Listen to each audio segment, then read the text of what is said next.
Welcome to My Therapist is Out, an open space therapy collective podcast. We are your hub for queer and trans mental health care. Each episode, we talk with one of our open space therapists or LGBTQ community member about mental health and building community.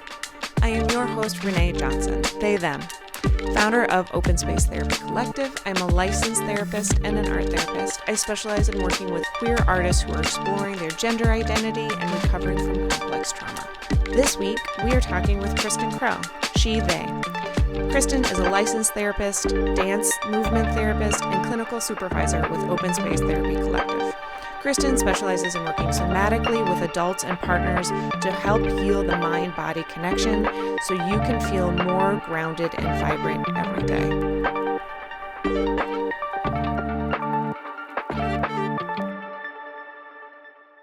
As we dive into today's topic, please keep in mind that this is a mental health podcast. We will talk about sensitive and difficult issues that are not appropriate for all audiences. Please take care while listening.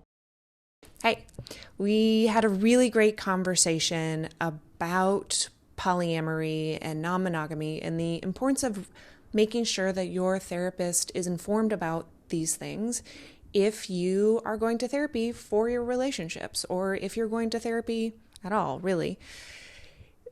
Your relationship styles are really unique and really personal to you, and you need to make sure that your therapist understands that. And Kristen and I really get into the details of why and why it's important to have your therapist already educated in this so they can support you in making sure that you have the relationship styles that are fulfilling for you, that are enriching for you, that are helping you grow, instead of trying to conform and fit you in the box, or they're out of sync and not really understanding what's happening. So join us, dive in, send us questions, let us know what you think. We love hearing from you. info@openspacetherapycollective.com, DM us on any of the socials, and let's dive in. Welcome to My Therapist is Out, an Open Space Therapy Collective podcast. I'm your host, Renae Johnson, and we have one of our OSTC therapists today with us, Kristen Crowe. I'm so glad you're here. Hi, happy to be here. We are going to dive into why you need a poly-friendly therapist today, which is I think a big deal, and it's going to be really helpful to pull apart with you because you really specialize in this area. But before we dive in, why did you pick this topic? Why did you want to talk about this today? Well, like you said, I see a lot of this in my relationship session. So even if I'm only seeing two of the folks in relationship, they have other folks that are in their circles, and it's hard to navigate and pull apart, and it feels like it's hard for them to find someone who is open and accepting and willing to work with the different dynamics that show up. It's always amazing to me how just finding somebody that's open to it is really hard, or finding a therapist that's open to it is really hard. Yes. And finding somebody who knows what they're talking about on top of that. Yes. Anyway, so we're going to get into it. To start, can you define poly for us? Because there's poly, there's ethical non-monogamy, there's open relationships. So if maybe you can do a little, like a general umbrella for some of the main terms out there that people are using. Oh, I feel like there are definitely like general definitions, but it's going to vary so much from like relationship to relationship. Like polyamory in general is like wow, this is a rainbow. This is an umbrella. It is gay. Super gay. I'm gay all the time. Yeah, so it's being in different relationships with different people and also in different capacities, right? So you might have a romantic relationship with one person and an intimate relationship with another person and a platonic relationship with another person. It might be hierarchical, so you have like a primary partner, or it might not be, and it's kind of I've heard kitchen table poly is one of them, right? Where everyone gets along and does all the things together. You can have solo polyamory, which is just you, and then you are dating other folks. And I think it just like there are lots of different kinds. I don't know. Does that even answer your question? Yeah. I think this is a point where we tell people to go read Polysecure. Oh, yeah. And then if you like that, Polywise. Yes. Part of why I love this type of relationship dynamic is very similar to why I love our queer community so much, is everybody like takes a step back and out of the traditional and goes, how does this work for me? What do I want? And do I need to demand every romantic, financial, life-sustaining need from one person, or can I get that through multiple people so nobody's burnt and stressed out? Yeah. And like the different ways that you can connect with different people is really fulfilling in other ways. And so like it's not cheating here, right? Like it's seeking out the different things with consent and with agreements. And how do people come to the point, and I know there's a variety of answers here. I was going to say, I don't like that singularity. What are some ways that people come to the point of being like, I might be somebody who really aligns with poly relationships versus a monogamous relationship? I think that it's definitely an exploration and a conversation, right? So if you, from the perspective of if you're someone who's in a monogamous relationship already, then it's a lot of conversations of like, I feel like we're missing something. It's not really something that we're able to come to a compromise on. Like, what would it be like if we opened it up, and having those different conversations versus like if you are solo at the moment and you just want to try it, like there are apps that will help you find like-minded people, and you can explore that for yourself and see what feels good and feels right.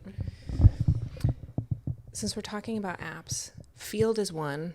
There are other ones out there? Yes. The answer is yes, and my brain is like, I don't know, I'm not on that. I want to say Bumble has. Does Bumble have a poly? I think they have a poly filter. Okay, cool. Nobody quote me on that. I will look. Okay. Google knows. Google knows. Yeah. Google knows the poly-friendly apps. Is poly something that only queer people do?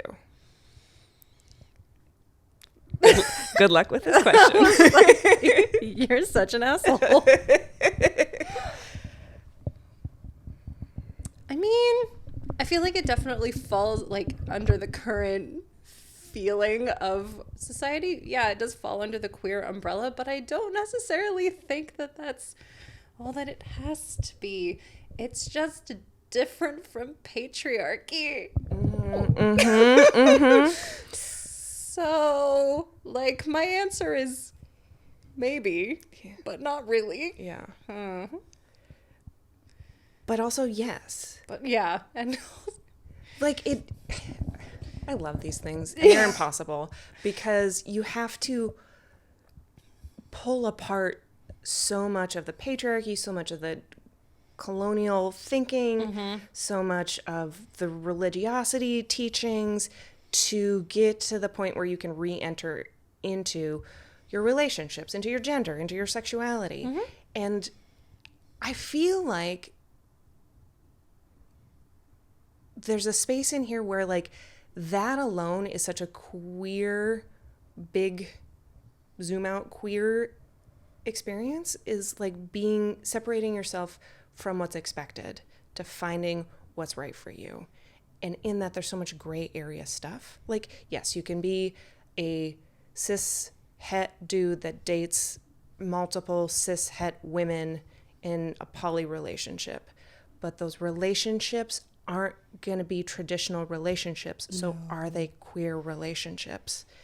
Because they're not normal relationships, quote unquote normal. Yeah, I was going to say heavy air quotes, and also like queer in the dictionary is really just not normal, right? Something that is abnormal. So sure, I guess so. I have this like, well, what if, I don't know. I don't know. That's a good, that's a good question. It's a good thought. Yeah. I mean, it's a different podcast, but there's a bigger movement into expanding queerness. And I think a lot of people are just identifying with the queer label, so they don't have to get into the nitty gritty of like, these are my genitals, these are the type of genitals I like to touch. And I think that the relationship style is really starting to find itself in these spaces more. Yeah, I can agree with that. Anyway, tangent. So let's bring it into therapy. How in your sessions is polyamory coming up in therapy, both with partners coming in and with individuals that you see? How do you mean? How is it coming in? Why would somebody need to talk about it in therapy? Oh, because it's help navigating different relationships and what they want and their boundaries and how to ask for what they need and not getting what they need, and how do I feel secure in my relationships, right? Like it's all the things that quote unquote normal couples would come in for. But I think the difference with the poly is that like it might not be because this person is my only person, right? Like I'm navigating this romantic dynamic with someone else, but I'm navigating this intimacy issue with someone else, but like this other person and I are commingling our finances. And so like, how do I navigate all these different things? And like, how do I maintain all of these relationships in ways they feel authentic? What about when somebody is just starting to try poly? What things do you find coming up for them? Jealousy is a big one. Tell me more. Because again, like we are so socialized to be with the one person, your one soulmate, your one true love. And so you get into spaces where it's like, well, how come my partner wants to spend time with their other partner? And that brings up a lot of insecurities and a lot of jealousy. And so it's how do you negotiate and navigate like your boundaries and your needs, and how do you come back together and how do you leave, and like how does everyone feel safe and feel like they get seen and validated? So jealousy being a big one and a natural one. Mm-hmm. Part of the process often is getting comfortable with jealousy and not feeling shame with jealousy. Mm-hmm. How do you start to reconcile, I like having multiple partners in my life, and I'm feeling jealous about one of my partner's new relationships because I know that they're really excited about it, and honor that jealousy while not acting on the jealousy? Something that I also borrowed from Polysecure was like the finding the distractions, like something that feels good for you while you're experiencing that feeling, right? Like, oh, my partner is out and I'm feeling some kind of way, but this activity is really good for me and this makes me feel good, and I know that my partner is coming back and like we have a plan to come back together that feels good to me. And so like, how can I kind of sit with this and like remind myself of that, because I'm keeping my nervous system regulated, right? And then when they come back, like I can either talk about it if it's something like I need a shift in a need, or if I'm just like, oh, hey, you're back, and actually that feels good now that you're back. Yeah, that like coming back together is so powerful. Mm-hmm. And especially when it keeps happening again and again and again and again. Mm-hmm.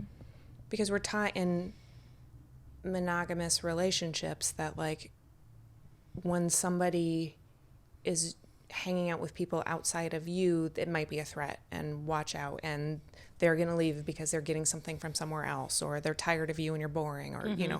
Whatever, 1,000 different things. Yeah. But having that continual security continue to show up and be like, and I think we can talk about attachment in this place too, mm-hmm. is like that really helps build that secure attachment. Absolutely. How are you, thinking about attachment, how are you finding people going into anxious attachment spaces versus secure attachment spaces in these dynamics? Like if continuing to reconnect after being apart is something that promotes that security, what's something that will promote more insecurity or anxiety in the attachment? What promotes more of it? I feel like constantly adding more detailed asks tends to, well, like putting more restrictions on things, right? Like it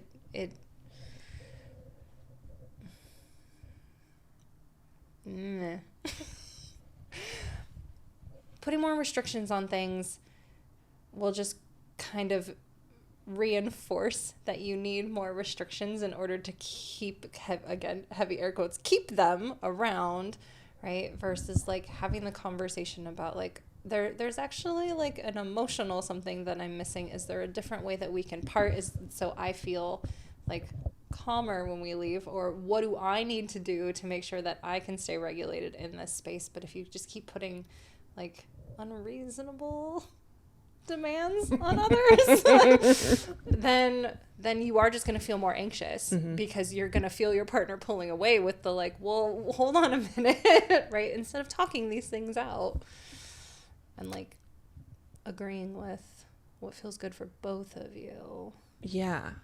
And I love what you're saying about that like emotional thing that's happening. Instead of getting caught up in the, well, they stayed out later than they said they were going to, and I need them home at 10:30. It's like, no, that's not what's happening. That might be like functionally what happened, but emotionally, I don't think 30 minutes really did anything. So let's get into the emotional conversations. And that's where you're connecting with your partner to begin with. Right, exactly. So what happened for you when you were half an hour late, right? Like, okay, I was feeling abandoned. I was feeling ignored. Okay, so like how else can we kind of negotiate around this, and like what could both of us have done differently to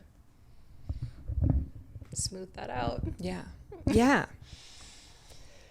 Okay, we got a couple questions in that are specific and interesting. So I'm just going to read them and we'll roll and see what happens. My favorite kind. Let's just roll with it. No spicy is not okay. Okay. I'm interested in exploring poly relationships, and I've been dating, but I don't know how to bring things up to my therapist.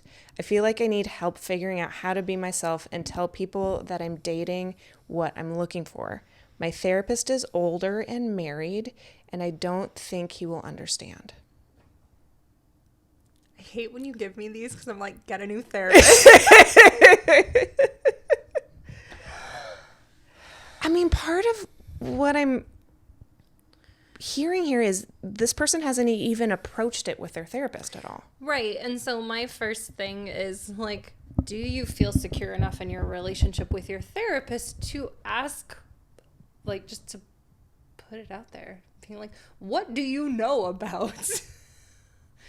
Right? What do you know about polyamory? What do you know about ethical non-monogamy? What do you know about? And just go from there. If they're like, I have no idea. Okay, well then, let's cross that bridge when we get to it. But like, right? Yeah. It makes me wonder how much like they've internalized that there's something wrong with poly. Like if they're not even bringing it up to be like, hey, I'm interested in this relationship style. I've started to do it. Are you open to talking about that? If even that question is really scary to approach, one, is there something that the therapist is doing to communicate to you that this is not okay, which is something that happens. And two, like, what's happening for you? Like, it's not internalized homophobia, but it's internalized polyphobia. I don't know what to call it. Yes. But there's something in there. Yeah. I mean, you are a married therapist and love working in poly relationship spaces. Yes. So it doesn't... And let's face it, I am older than most of my clients. So... But I feel like this question is asking something different.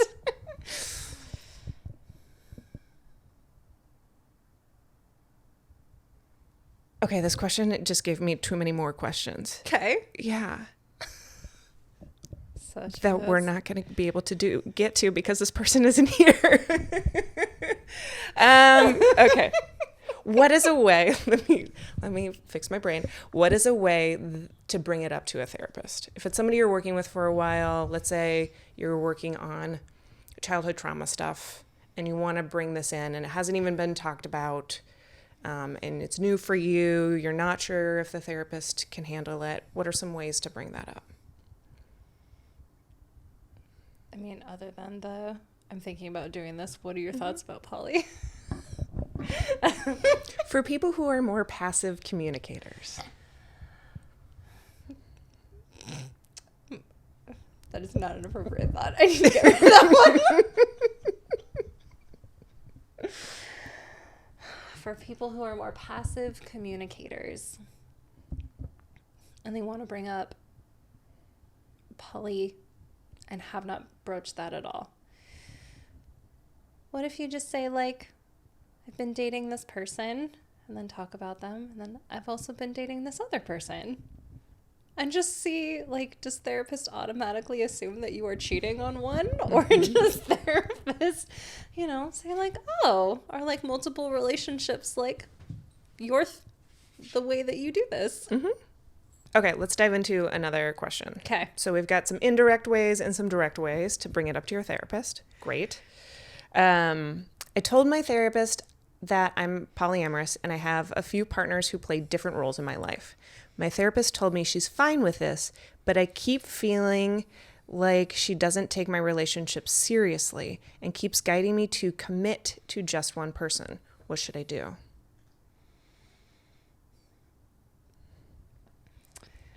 I mean, if you were a direct communicator, I would maybe explain the structure of poly that you are practicing, right? Like, that sounds, I forgot half of it, but what it sounded like was a little more like not hierarchical is what that sounded like. And so maybe it's just I'm not really looking for a primary partner at this time. So I'd really like to figure out, like, what this looks like in a more level playing field option. See how that goes. Yeah, because there might have been a previous conversation you had where you maybe were just dating one person, and so the therapist thought you were more interested in a hierarchical dynamic and hasn't picked up on the fact that that's not where you're at or what you're interested in. Yeah. And if this person is, quote, fine with this, that doesn't mean they're educated on it. There's a lot of, like, we have the primary partner because patriarchy, and, like, the rest of them are the lesser peon partners, which is not how everybody practices. Mm-hmm. So maybe there's just a misunderstanding, and they unfortunately need a little education. How would somebody who is, let me rephrase that. How would a therapist who is educated in poly handle a conversation with this person when there's like, oh, I've dated Sally and Joe and Frank and person Q, like, and talks about them all kind of equally? How would an educated poly therapist handle those conversations? I mean, I can talk about this from my level. I always talk about, okay, so what is the structure that you follow, right? Like, so, and then knowing that, like, ahead of time, right? Like, that's my zoom out here that we're starting. And as they're talking about these different people, I ask them to kind of, like, map where they are. Okay, if you do follow a hierarchical, are they your primary? Are they someone on the outside? If are they an anchor partner? Are they a casual partner? Like, what are your definitions of this, and how are we moving through? Where do they fit, so we kind of understand what your agreements are with each level or person type of relationship. Mm-hmm. Yeah. There's a space in here too of the structure that you work in and maybe aiming for may not be where you're at with any given partner. 100%. Like, great, I want to do solo poly, but that doesn't mean each of my relationships carry equal weight. Like, also, right. Somebody I've been dating for 2 years is going to mean more to me than somebody I met 2 weeks ago. And that's no comment on my relationship style or these people, but just, of course, I'm going to be more attached to somebody I've been with for longer. Mm-hmm. And I think that's kind of like it's the tracking of like where they are and what your definitions of that are. And then, I am feeling closer to so-and-so. Like, even if they are only 2 weeks old, by the time they get to 2 months old, maybe you are closer to them, like, than your 2-year partner, right? And so, like, is that dynamic shifting? And then what does that feel like? What does that mean? Does it mean anything, right? Like, just understanding how your client views this and their structure is helpful to help them kind of navigate this. I don't think this is what is happening with this person, but it's making me wonder if they might be polysaturated and don't know it yet. Well, how many partners did you give me? Like 6? Yeah. I mean, they didn't. They're not on this. They're not on this thing of paper. But like, how would somebody know if they're polysaturated, right? Like, if they've got maybe too many people that they're dating, and they're feeling a little spent, and this therapist might be picking up on that, but not educated enough to cue into that's what's happening. I mean, I think that's a great question in terms of tracking your own experiences, right? And like, are they feeling spent and burned out and saturated because there are too many folks? Is it because they are too deeply enmeshed with too many people and like they're not getting what they need in return?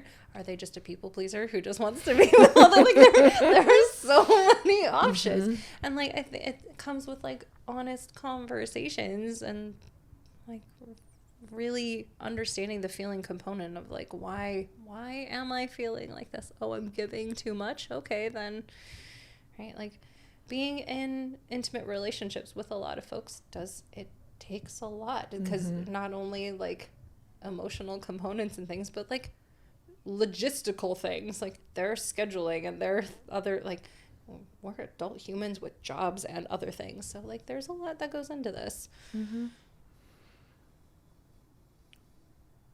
How do you start to get comfortable having these difficult conversations, one with yourself, and with multiple different partners? I think that one of the things that I love the most about poly is like, to do poly well, you have to be such a good emotional communicator.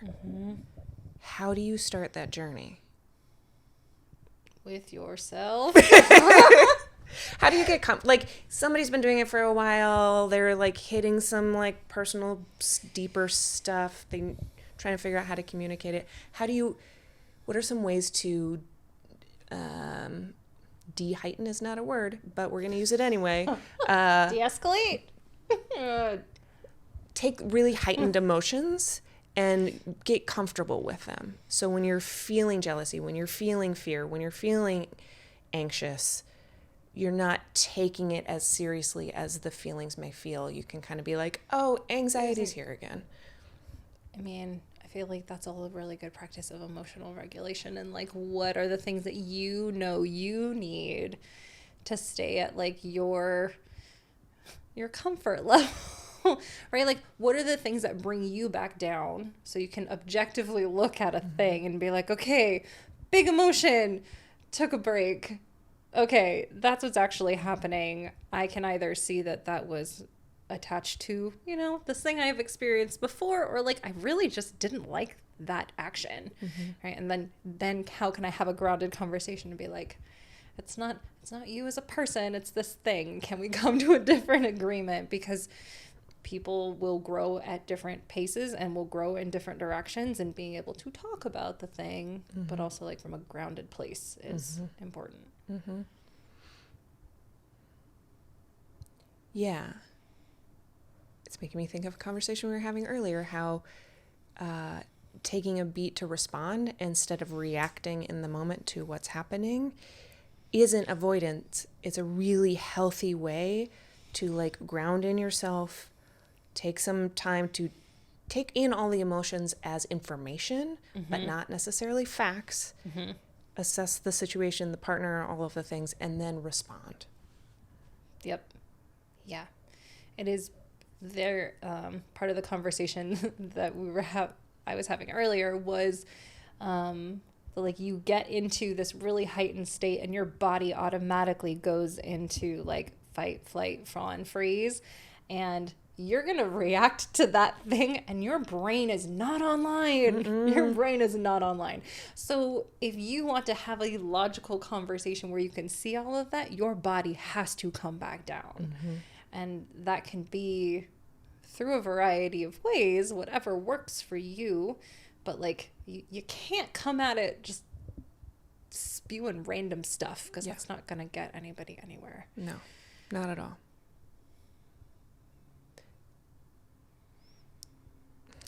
I'm not going to remember. There's, I'll link to it in the show notes. There was another therapist or neuroscientist that posted a really good explanation of the parts of your brain that go offline in these moments. That was really just beautifully done and really clear.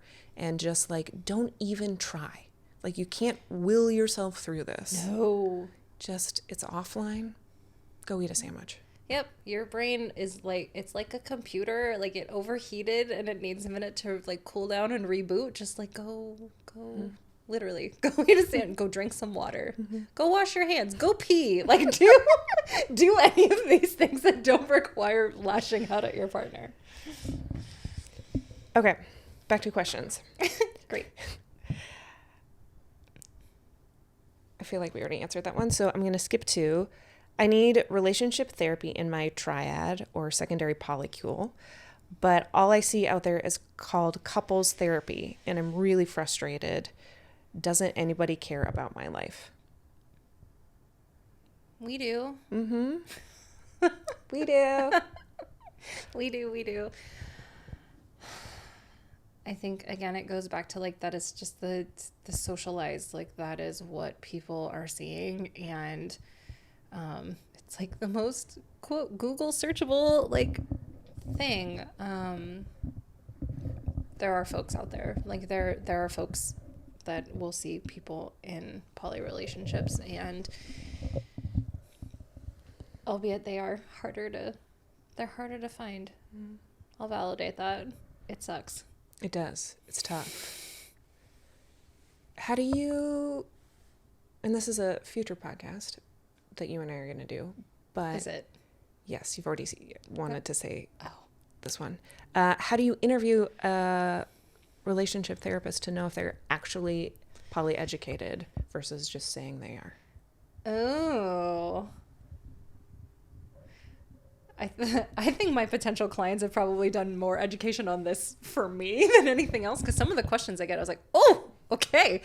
I think it's asking, like, it's literally asking about, okay, what do you know about this, and how do you work with this, right? The folks that come to see me lately have been very direct about, like, these are the things that we need help with, and this is the structure, and this is what I want to look at from this lens.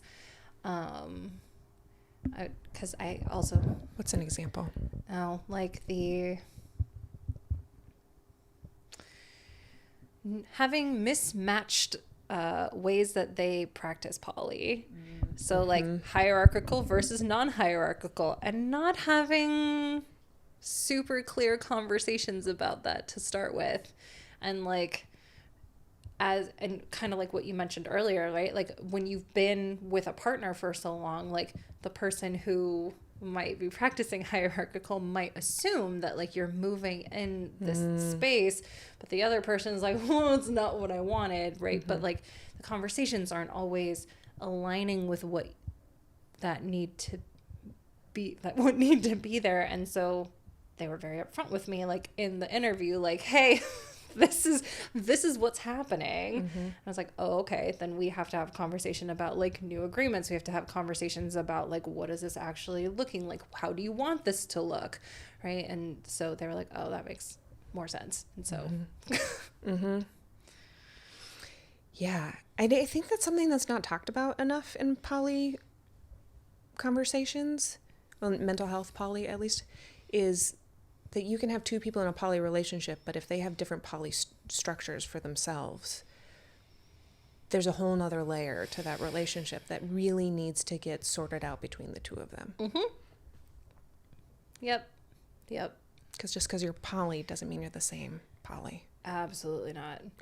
And it also, that shifts the structure sometimes, right? Like of the partners that they also have, and like the outside, like, so if one of them is practicing like everyone is about equal and like on like level playing field, but different distances from the center versus like up a ladder, then it's like, well, depending where you move, that shifts other people, and like, how do I now relate to these other people? And if we're shifting this, like it gets, or, you know, like some of my clients are like, well, my partner's getting married to their other partner, and that's a really big thing for me, right? So there are lots of different things that come up that fit outside of the traditional.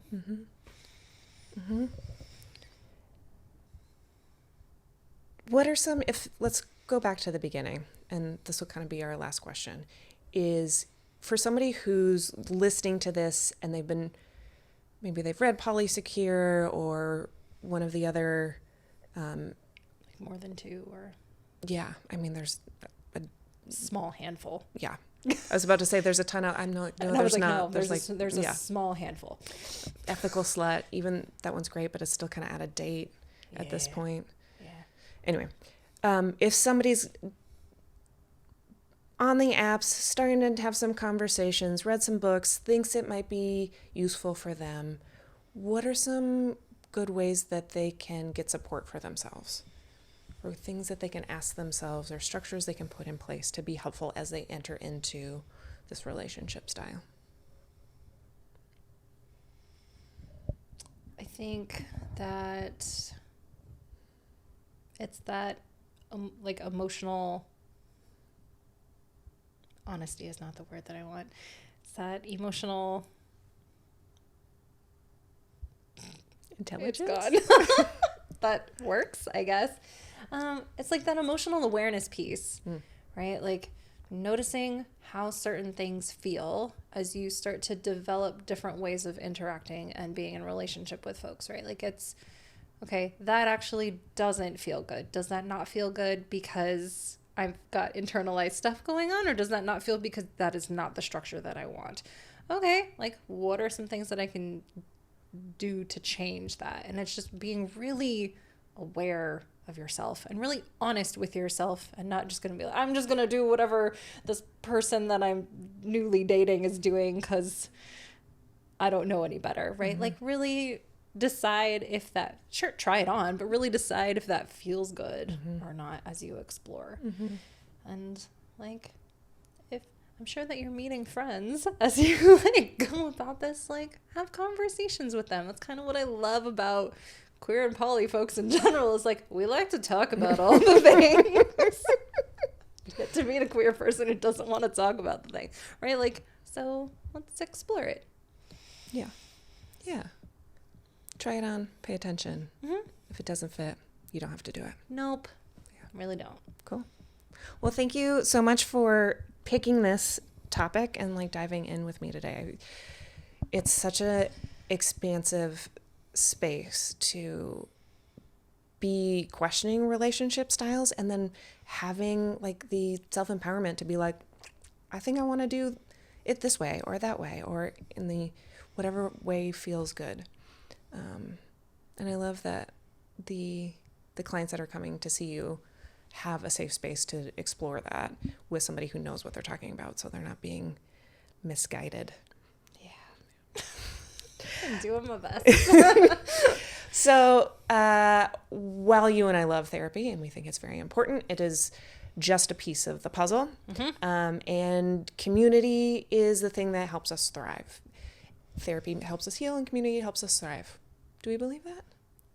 I don't know. We're going with it for today. So I was like, what? That was so many words. I don't know. Do I? What is an example in the past week or so where you felt really connected to your queer community? So I teach dance classes on the side, and in that culture, dance mom is a thing, but I'm non-binary and I don't identify with that. And so one of my students started calling me dance unit. Because dad doesn't feel good either, and I just thought it was the cutest thing, and they were screaming unit across the studio because they needed my attention, and it was really cute. That's adorable. I thought so. I love that. Thank you so much. Thank you. And we will be back in a handful of episodes to talk about similar topic, but finding a therapist who can talk about BDSM and different sexual experiences very comfortably. And so keep your ears out. If you have questions or anything you want to ask about this topic or future topics, you can DM us on any of the socials. You can email us at info@openspacetherapycollective.com, and we will see you in 2 weeks. Thank you. Thanks for joining us. If you're in California and looking for a therapist, visit our website at openspacetherapycollective.com and book a free intro call with one of our therapists. If you're enjoying My Therapist Is Out, please rate, review, and follow us on Spotify, Apple Podcasts, and YouTube. My Therapist Is Out is an Open Space Therapy Collective podcast. Our therapists are Renae Johnson, Kristen Crowe, Debbie White, Jenny Nigro, and Tara Friedman. Our podcast editing is done by Smash and Grab Studio. We'd love to hear from you about today's topic, so you can email us at info@openspacetherapycollective.com. You can find us on TikTok and Instagram at My Therapist Is Out and Open Space Therapy Collective. Thanks for listening.